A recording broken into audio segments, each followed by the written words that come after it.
50 रुपयात एक गोळी मिळते आणि ती गोळी घेतल्यानंतर मुलांचा नशा 2-2 दिवस उतरत नाही। हे जे खातं आहे हे कोणी मंत्री झालं आणि कोणत्याही पक्षाचं सरकार आलं तरी हे खातं काही सुधारायला तयार नाहीये।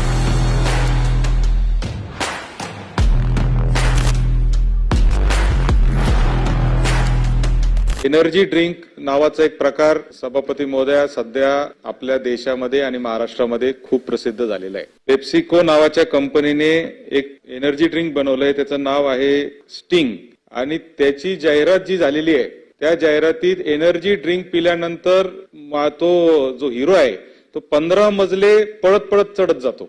आता ह्या जाहिराती बघितल्यानंतर शाळेतले मुलं, कॉलेजमधले मुलं हे त्या प्रकारचे एनर्जी ड्रिंक घ्यायला लागले।